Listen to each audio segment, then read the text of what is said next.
Imagine this. You're a young boy, ripped away from your family somewhere on the steppes of Central Asia or the mountains of the Caucasus. You're sold in a bustling slave market, stripped of your name, your language, your freedom. But here's the twist. Instead of being condemned to a lifetime of misery, you are trained in the art of war. You are given the best horses, the finest weapons, and the strictest military discipline the medieval world has ever seen. And one day, against all odds, you and your fellow slaves rise up, overthrow your masters, and carve out one of the most powerful empires in the Islamic world. This is not a fantasy. This is the true story of the Mamluks, slave soldiers who defied history, defeated Mongols and Crusaders, and ruled Egypt and Syria for centuries. Stay with me because this story is full of betrayals, battles, mysteries, and the strangest paradox in history. The word Mamluk literally means owned in Arabic. They were slaves, yes, but not the kind we usually imagine. Most Mamluks were young boys purchased from the Turkic steppes, Circassian mountains, or even southern Russia.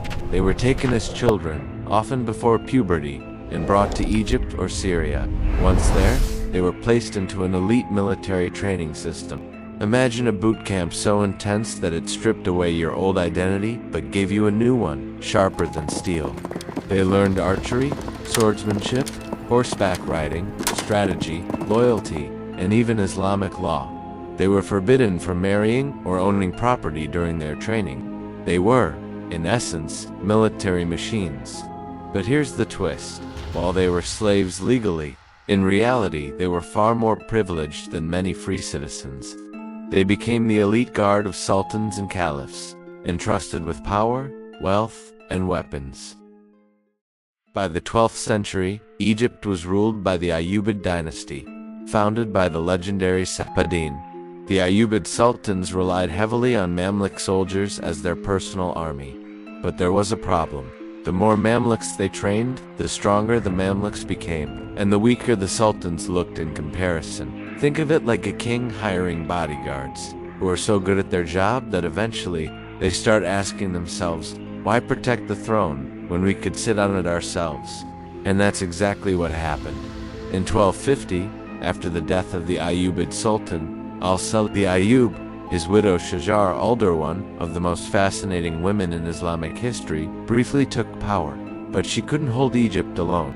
The Mamluks, her late husband's slave army, stepped in within months. They staged a coup. The Ayyubids were out. The Mamluks were in. Egypt now belonged to the very slaves who were once bought and sold in its markets. It was the beginning of the Mamluk Sultanate dynasty of ex-slaves that would last for more than 250 years. Now let's add some drama. Around the same time, the world's most terrifying force was sweeping across Asia, the Mongols. City after city fell. Baghdad, the jewel of the Abbasid Caliphate, was destroyed in 1258. The Caliph himself was killed. The Islamic world was in shock. The Mongols looked unstoppable. And their next target, Egypt, in 1260. A Mongol army marched towards Palestine. Everyone thought Egypt would collapse, but the Mamluks, they had other plans.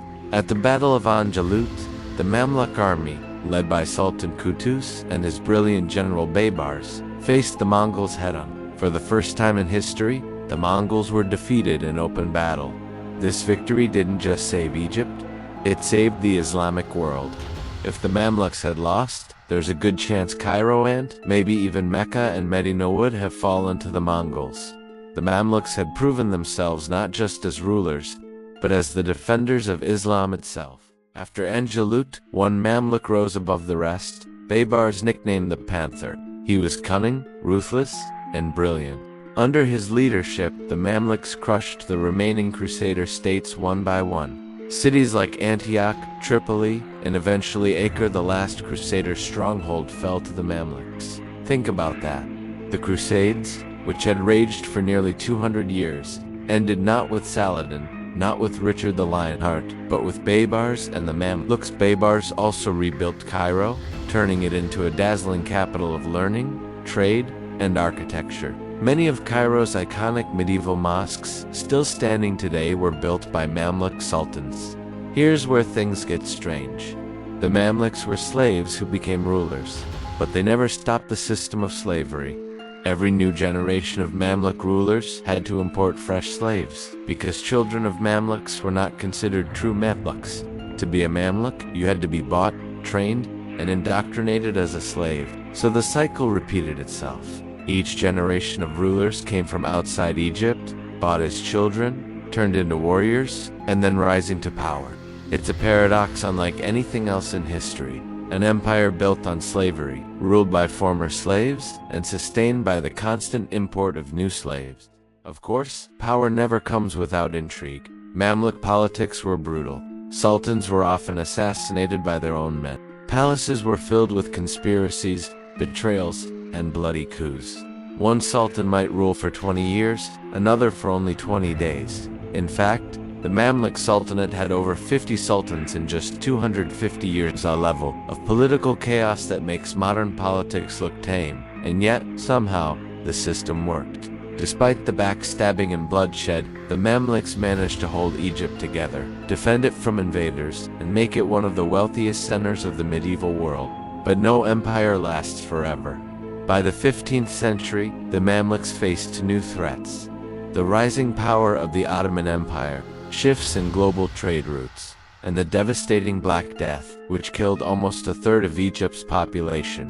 In 1517, the Ottomans, armed with modern gunpowder weapons, defeated the Mamluks at the Battle of Ain. Cairo fell, and the Mamluk Sultanate was over.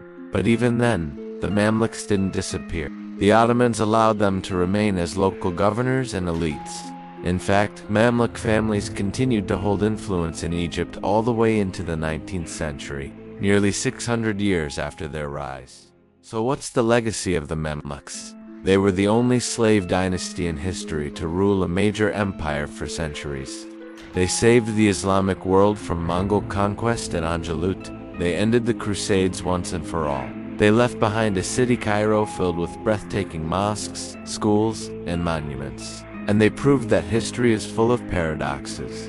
The Mamluks remind us that power can emerge from the most unexpected places, that the oppressed can become rulers, that sometimes the chains of slavery are broken not by rebellion, but by turning the very system of power upside down. So next time you think of kings and sultans, remember the Mamluks, the slaves who became kings, the soldiers who defied empires, and the unlikely dynasty that changed the course of history. Because sometimes, the most unbelievable stories are the ones that are true.